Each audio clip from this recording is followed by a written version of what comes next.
वसीम भाई, 5 में से 4 मैचेस मुल्तान अपने होम ग्राउंड पे जीता। अब नया इम्तिहान, एक नए कंडीशन, लाहौर, कराची, तो किस तरीके से चैलेंजिंग इसको समझ रहे हैं कि नई जगह पर, और किस तरह प्लान किया है आप? देखिए, ऑब्वियसली डिफरेंट कंडीशंस मिलेंगी हमें, जो कि एक्सपेक्टेड था। जैसे हमने पिछली PSL में भी देखा था कि वहाँ जाके हाई स्कोरिंग वेन्यूज़ के ऊपर मैचेस होंगे, तो उसके लिए प्रिपरेशन ऑब्वियसली हमारी चीज़ें चल रही हैं ज़हन के अंदर। वहाँ के लिए कैसे हमने स्पेशली बैटिंग को कैसे प्लान करना है, किस तरह अप्रोच होगी हमारी पावर प्ले की, मिडल ओवर्स की।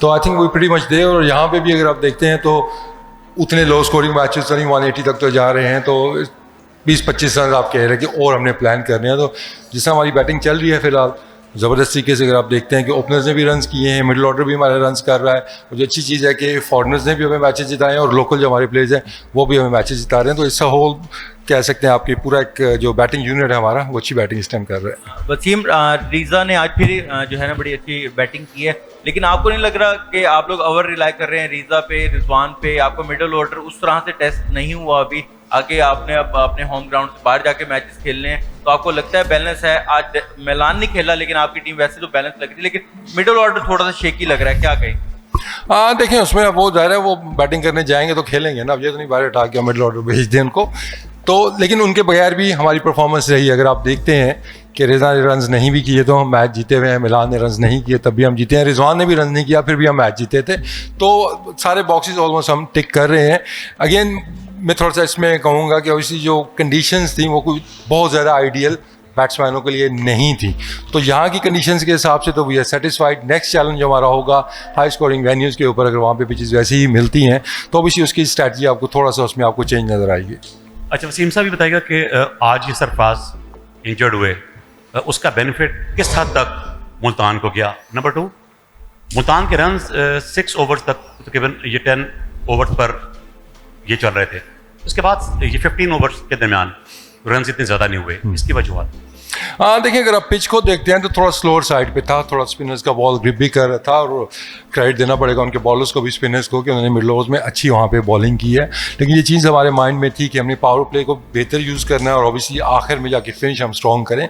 तो प्रीटी मच चीज़ें हमारे जो हमने एक प्लान किया होता उसके मुताबिक गई थी। क्योंकि जो इनिशियल हमारा थॉट था इस पिच के बारे में कि 170 के अराउंड इस पिच के ऊपर काफ़ी रन होंगे, तो 180 पे एक फिनिश करना, तो मैं कहूँगा थोड़ा सा बोनस हमारे पास 10 रन आ गए थे। देखिए, उस स्टेज के ऊपर तो देखिए वो स्टेज तो ऐसी थी कि ऑब्वियसली वहाँ पे रन रेट, जो रिक्वायर्ड रन रेट था वो काफ़ी हाई था। तो इतना ज़्यादा शायद मैं कहूँगा इतना ज़्यादा फ़र्क नहीं पड़ा उससे। अच्छा, आगे मुकाबले थोड़े सख्त होंगे, तो बैटिंग और बॉलिंग तो ठीक जा रही है मुल्तान सुल्तान की, तो फील्डिंग के हवाले से जो हमने 5 मैचों में देखा क्योंकि इतनी फील्डिंग अप टू मार्क नज़र नहीं आई, तो क्या कहेंगे अगले मैचों में को फील्डिंग के हवाले से होगी हिकमत अमली? फील्डिंग तो लगता है पूरी PSL पे कोई जादू हुआ है, हर वेन्यू के ऊपर कैचेस शूट रहे हैं बहुत ज़्यादा, नॉट ओनली अगर हम देखते हैं मुल्तान को। लेकिन definitely on the serious note के ये एक एरिया ऐसा है कि जिसमें डेफिनेटली हमें इंप्रूवमेंट की ज़रूरत है। और हमारी कोशिश यही है कि आगे आने वाले मैचेस में, क्योंकि अगर अभी भी हम देखते हैं हम रिकवर कर गए हैं, लेकिन कुछ जगह पे हमें जो ड्रॉप कैचेस थे उनकी वजह से रन हमें थोड़े ज़्यादा कॉस्ट हुए हैं कि जो नहीं होने चाहिए थे। तो कोशिश हमारी यही है कि आगे चल के इस एरिया के ऊपर भी ज़्यादा फोकस किया जाए और कैचेस जो हैं एटलीस्ट वो तो हम पकड़ें।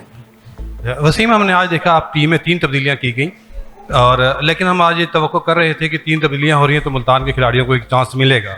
जैसे कि सब फोकस कर रहे हैं और सब कहते भी हैं कि फैसल अकरम एक अच्छा स्पिनर है हमारे पास, लेकिन हमने अपने होम ग्राउंड पर उसको एक्शन में नहीं देख पाए। इसकी क्या वजह थी? दूसरी कि बॉलिंग लाइन माशाल्लाह अली बड़े स्ट्रॉन्ग, बड़े कंटिन्यूली अच्छी बॉल करा के जा रहे हैं। क्या अली के से आपकी तवक्को वाबस्ता थी? हम तो देख रहे अब्बास अफरीदी के तवक्को किए बैठे थे, लेकिन आज भी अली ने बड़ी शानदार बॉलिंग की, इसके बारे में क्या? देखें, जो सोच थी अली को पिक करने की मुल्तान सुल्तान में, एक तो उसका मैं क्रेडिट दूंगा हमारे हेड कोच को कि उनकी कॉल थी, ह्यूज कॉल थी जी, कि एक नॉर्मली नॉन फॉर अ 4-डे क्रिकेट मोहम्मद अली के वहाँ का बॉलर है, लेकिन उसकी जो चीज़ देखी थी जिस पे हमारी डिस्कशन हुई कि कंट्रोल है उसके पास, कि वो मर्ज़ी से बॉल कर सकता है, चाहे वो यॉर्कर्स हैं चाहे वो लेंथ बॉल है। तो और फिर जो कंडीशंस थी यहाँ पे वो भी हमारी बॉलिंग को सूट किया उन्होंने, कि थोड़ा सा हेल्प मौजूद थी नए बॉल के अंदर, वेदर थोड़ा ऐसा था, बॉल स्विंग भी हो रहा था।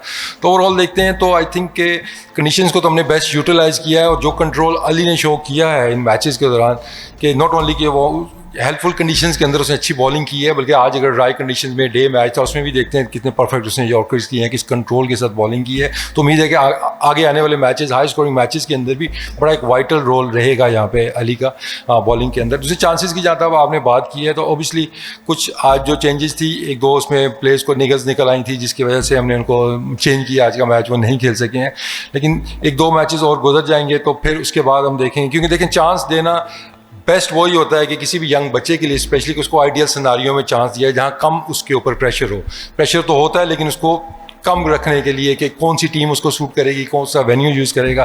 तो जब उनकी दूसरों की टीम हमने देखी, लेफ्ट हैंडर्स कितने हैं, बाउंड्री का साइज एक तरफ, तो सारी चीज़ें देखते हुए तो फिर हमने आज डिसाइड किया कि आज हम आफ्ताब को चांस देते हैं जिनको आज डेब्यू हुआ है। तो आने वाले मैचेस में आपको फैसल भी नज़र आएंगे। माजद बस आखिरी सवाल पूछते हैं, वक्त कम है जी। वसीम, मुल्तान सुल्तान ने 4 मैच जीते हैं, लेकिन आप एक रूटीन के तहत मैच में प्लानिंग कर रहे हैं। जैसे आज इफ्तिखार अगर आप ऊपर भेजते, मुल्तान 200 भी कर सकता था। इसी तरह खुशदिल भी अभी तक हमें कलर्स में नज़र नहीं आया है। तो अगले मैचेस जो है आपके मुल्तान से बाहर हैं, तो आप क्या समझते हैं कि जो आइंदा मैचेस हैं उसमें इफ्तिखार जो है और खुशदिल जो है, जो अभी तक फुल फॉर्म में नहीं आए सिवाय पहले मैच के इफ्तिखार पे जो हमें विन करवाया है, इस हवाले से क्या कहेंगे आप?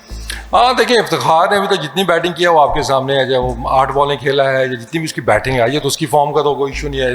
One of the best finisher in Pakistan, या आप लोग भी मानेंगे कि उससे अच्छा फिनिशर हमारे पास नहीं है। तो उसकी फॉर्म की तो हमें फिक्र नहीं है। जो पॉइंट आप रेज कर रहे हैं, डेफिनेटली आगे चल के जब हाई स्कोरिंग मैचेस होंगे, ठीक है, तो ये स्ट्रैटजी इस पर नजरसानी की जा सकती है जी कि किसको कहाँ पर यूटिलाइज़ किया जाए। तो अभी बहुत से फैक्टर्स ऐसे थे कि देखते हुए जी कि कितने ओवर्स तक हमने इफ्तिखार को रखना है या कितने ओवर्स तक हमने खुशदिल को रखना है। तो भी इनका रोल डिफरेंट था, लेकिन हाई स्कोरिंग जब मैचेस आएंगे तो शायद हमें आपको इसमें चेंज भी नज़र आ जाए।